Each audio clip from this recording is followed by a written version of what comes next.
डिस्का डिस्का डिस्का डिस्का डिस्का।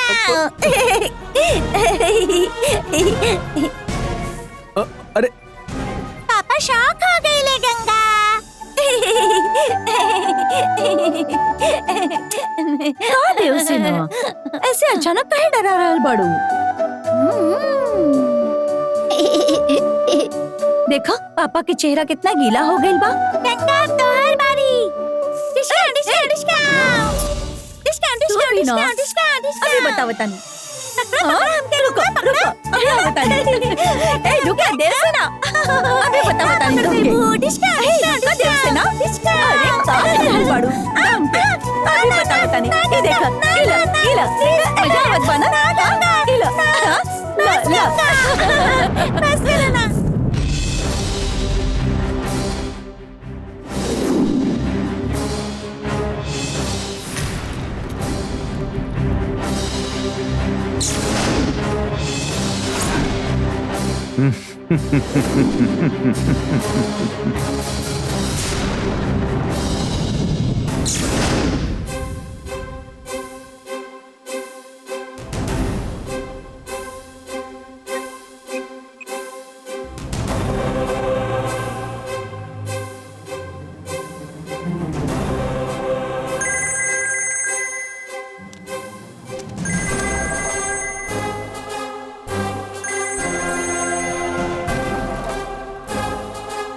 स्वामी जी आप ठीक बानी ना? हम ठीक बानी। तू कैसन बड़ा राजशेखर? हम और ठीक बानी स्वामी जी। केरला भगवती माता के पूजा जब बीच में ही रुक गई रहे तब रउआ कहले रहने की का करे के भाई हम सोच के बताओ बानी। आप कुछ बताओ ना, आपके फोन कब आई यह इंतजार करत रहनी है और फोन आ गए स्वामी जी। अब आगे का करे के बा भगवती हमरा के बतौले बा। का करे के बा स्वामी जी? 30 साल से हमनी बिल का जन पूजा करत आयल बानी जाऊ पूर्णिमा पूजा वो हमनी के बीच में रोक देले रहनी है। हाँ स्वामी जी, वो वक्त हालात ही कुछ ऐसा रहे स्वामी जी। अब तोहरे घर का रुकल पूर्णिमा पूजा फिर से करे के बा स्वामी जी। लेकिन बिल में तो नंदिनी नहीं खे। नंदिनी नहीं खे तो का भइल? वो काल चक्र तो तोहरे पास बा ना, ओकर पूर्णिमा पूजा करे के होखी। लेकिन अब तक काल चक्र के पूजा नहीं कैले स्वामी जी। अब करे के होखी। काल चक्र का पूजा कैला के बाद ही कुमार के चोरी भइल काल चक्र का हमनी के पता चली। तोरे घर में रखल गइल काल चक्र का पूजा कैला के तू तैयारी करा। हम बिच्छू से बात करके ओकरे घर का काल चक्र के पूजा करे के कहता ने। ठीक बा स्वामी जी, ये पूजा कैसे करे के बा बताई, हम पूजा के सब तैयारी कर ले।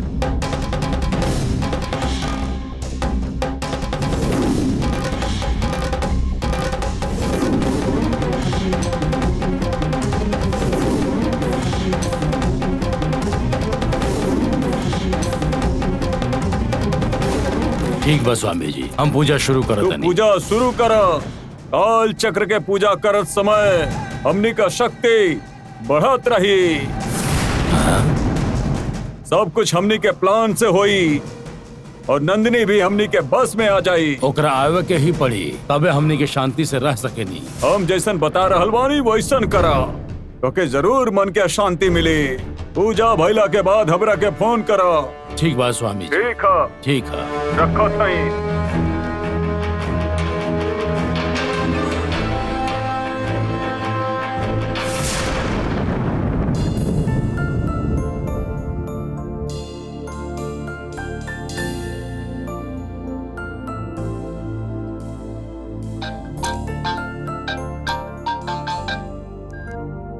हेलो हेलो सर, रवा फ्री बानी का? का सर, लगातार रवा बहुत बिजी बानी, बहुत दिन बाद रवा फोन कैनी। हाँ सर, एगो केस के सिलसिला में दिल्ली गईले रहनी, कल है चेन्नई पहुंचनी। ओ, हम अभी ऑफिस जाते नहीं। रवा फ्री बानी तो ऑफिस आ जाई, ओजे मिल के बात कर जाओ। मिलब ना सर, लेकिन उससे पहले हमके रवा से एगो जरूरी बात करे के रहे, यही से हम रवा के फोन कैनी। बोली ना सर। सीता वाला केस में वो दुराई राजा रहे ना, वो जमानत पे अभी बाहर आ गई। लोकल एमएलए के सपोर्ट से ओके जमानत मिल गई।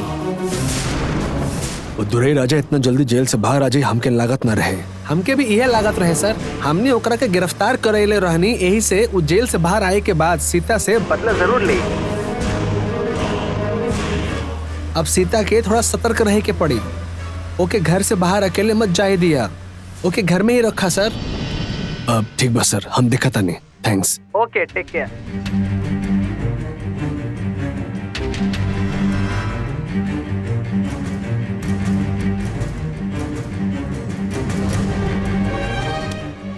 का भाई जी? ओ दुराई राज जमानत पे जेल से बाहर आ गई। अरे ओकरा के कैसे जमानत मिल गई? एमएलए के सपोर्ट से छूट के बाहर आ गई। अब सीता के थोड़ा अलर्ट रहे के कहिया। ठीक बा। ओ दुराई राज की वजह से सीता के कोनो परेशानी ना होके की चाहिए। अब का होगी?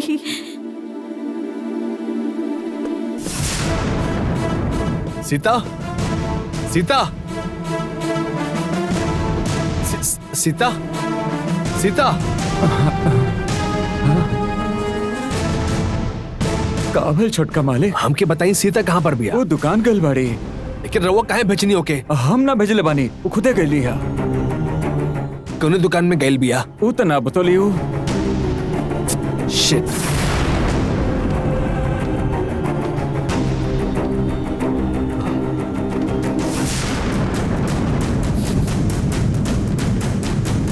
बाबूजी, बाबूजी, का भइल बाबूजी? छोटका मालिक सीता के बारे में पूछत रहना। हाँ, वो दुकान पर गल बिया बतौनी तो टेंशन में चल गई ना।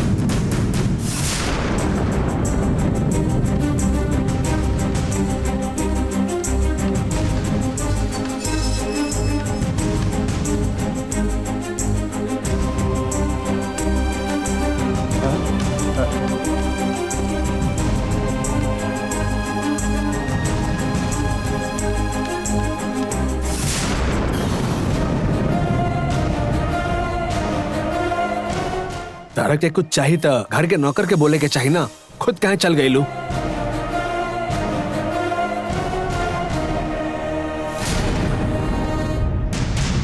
तारा के का चाहिए ना चाहिए बेझिझक बता देवल कर रहा। तू ऐसे बिना बतावे निकल गई लू, एकर का मतलब? बताई जैसन होखत त हम जरूर बता के जैती, बाकी ई बारे में कैसे बताईती? ऐसा कौन सा बात बतावा हमके?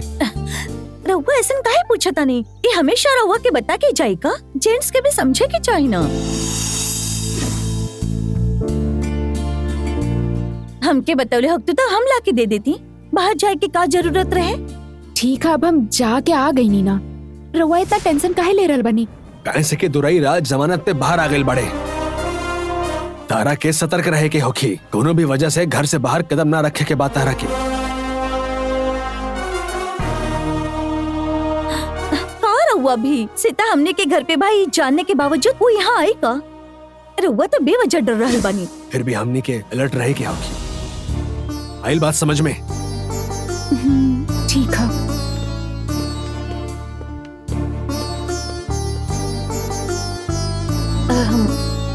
इनकर बात से तू घबराई है मत।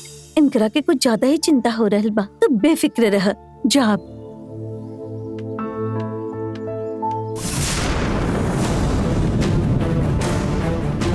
सुना गंगा, बाबूजी, का भइल? छोटका मालिक के सीता ना लौकली तो उनके इतना टेंशन हो गई लल्हा। बाबूजी, सीता के वो दुराई कुछ कर न दे, ऐसे वो टेंशन में आ गए रहले। ये सिर्फ चिंता की वजह से ना है बेटा, एकरे पीछे कुछ तो वजह बाटे। तू तने होशियार रहिया बेटा।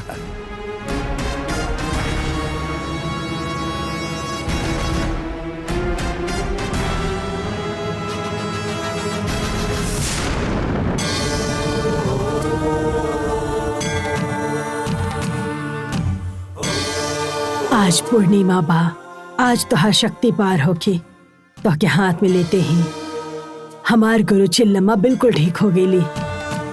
तो के छूते ही ओ नीलकंठ के जिंदगी में भी लॉटरी लाग गई और ऊ हो तोहरा वजह से ट्रैवल बिजनेस में बहुत बड़ा आदमी बन गई। और ये राजशेखर तोहरा वजह से ही इतना अमीर बनल। तुझे किसी के पास में बाड़ू उस सब की जिंदगी में तरक्की हो गई।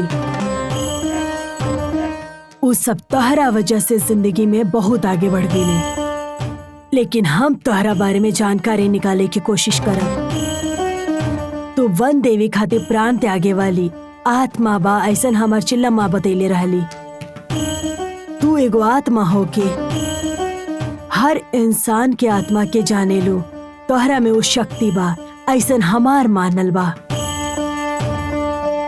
तू वन देवी कहलाए वाली चिल्लम्मा माता के चरण में हम चिल्लम्मा माता के भक्त बानी।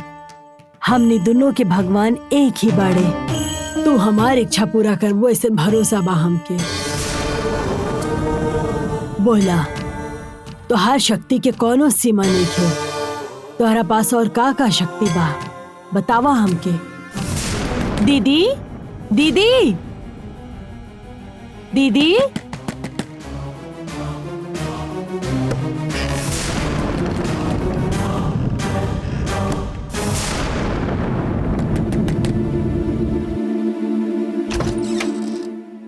दीदी अरुण सर खाना खाए कति बुलावत रे। ठीक बा, तू जा, हम आवतनी। ठीक बा दीदी।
माते देवी रक्षा कर।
हम का बोले के चाहता नहीं, हमके नहीं पता।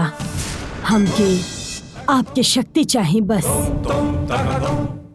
और बाकी दुगो काल चक्र भी चाहिए हमके।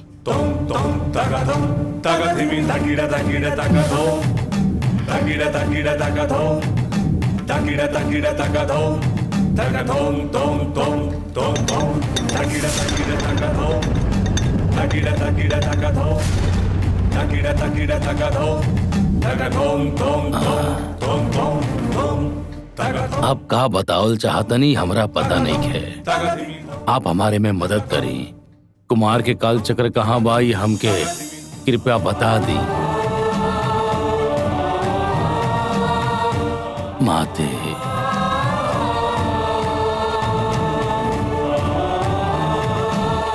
आप का बताओल चाहतनी हमरा पता नहीं है।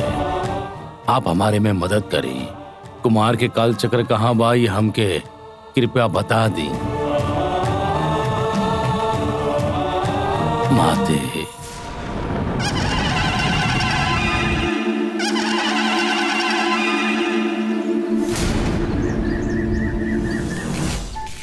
एकरा के गरम करके हमरा के ऊपर टेस्ट करे के होगी। केकरा ऊपर करी? ए बच्चा, अकेले बैठ के तू यहाँ का खेले ताड़ू? हमो तोरे साथे खेली का। हाँ स्वामी, हम ही सोचत रहने के केहू आए हमरा साथ खेले खातिर और सोचते ही रहुआ आ गईनी। हम के हई काशी का स्वामी। हमरे बारे में जे भी सोचेला हम ओकरे पास पहुँच जानी। अच्छा ये बतावा तू का खेले ताड़ू? एक ई चीज दे के ही खेलल जाला स्वामी जी। एकरा साथे तू कैसे खेले लू? हम रहुआ के खेल समझावतानी स्वामी जी। एक चीज के लेके जमीन पे रख के एक तरह एकरा के रगड़े के बा। एक ऐसे घिसल जाला। के बा। अच्छा एक ऐसे घिस के का करे के है? सामने वाला के आँख बंद करे के हो खेला। हाँ बंद कर लेनी। अब ओकरे बाद का करे के है? ना एक घिसल चीज के सामने वाला के हाथ के ऊपर रखे के बा। बाप रे, अरे माई।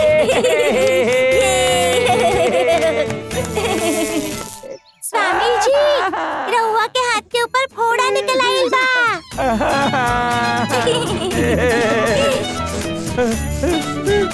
अब दूसरा हाथ दिखाई, ओकरा पर भी हम फोड़ा उगावतानी। ये कोनो खेल है का? ये हमके खेल नहीं के खेले के। हम जा रहल वाली। Yes yes yes yes yes.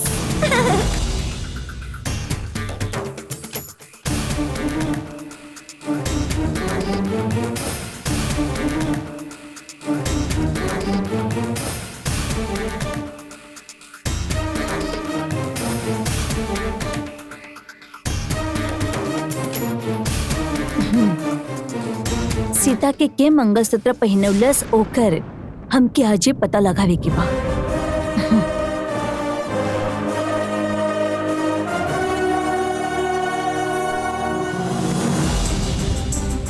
अब सुनिए। एगो जरूरी काम खातिर बाहर जा रहल बानी। रहुआ भी चली ना। लेकिन कहाँ? ओहो चली ना, हम बतावतानी। अरे लेकिन कहाँ जाए के बा बतावा। कहने ना हम बतावतानी, चली।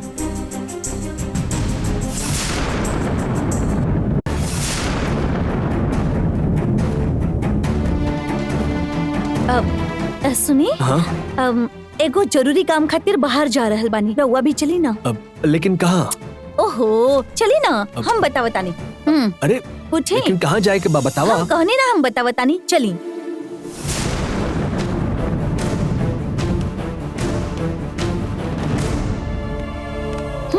आई ना। गंगा हमने कहाँ जाता नहीं। हम बतावतानी ना, गाड़ी में बैठी।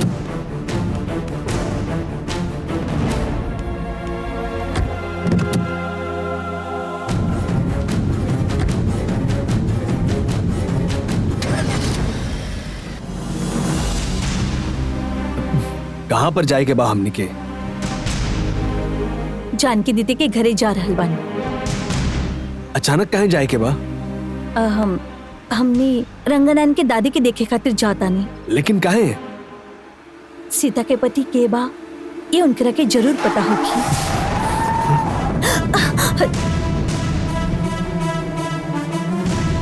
अच्छा ना, गाड़ी काहे रोक देनी? ना वो सीता के निजी मामले में हमने दादी से काहे पूछा? जब सीता ना बता रहल बिया तो हमके उनका रिश्तेदार से ही पूछे के पड़ी ना। अगर वो गलत मतलब निकाल ले तो मुश्किल होगी ना। सीता के पति के बा ई पता ना होखे की वजह से भी मुश्किल ही हो रहल बाना। और दुख के अपन मन में दबा के घुट रहल बाड़ी, ई भी तो ओकरा खातिर आसान नहीं खे। सीता के पति के बा ये पता लगा के ओकरा के सीता से मिलवावे के बाद ही ओकरा के घर में खुशी खुशी लाइल बानी ई मतलब निकली। दोनों एक दूसरा के साथ खुशी खुशी जिंदगी बिताई ई देख के हमके खुशी होगी। सीता के भलाई खातिर ही हम दादी से पूछे जा रहल बानी। एमे गलत समझे वाला कौन बात बा? अब ज्यादा मत सोचिए, गाड़ी चलाई। ठीक बा।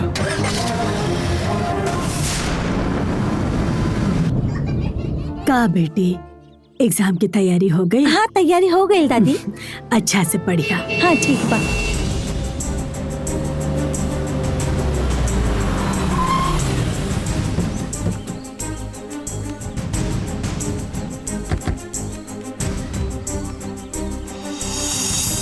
आई आई। रउआ कैसन बानी दादी? हम आपकी दुआ से बिल्कुल ठीक बानी। तू लोग कैसन बाड़ा? हम भी ठीक बानी दादी। का भइल आज अचानक मिले आ गेल? रउआ से एगो जरूरी बात पूछे के रहल। का पूछे के रहे? पूछा बेटी। सीता के पति के बा दादी।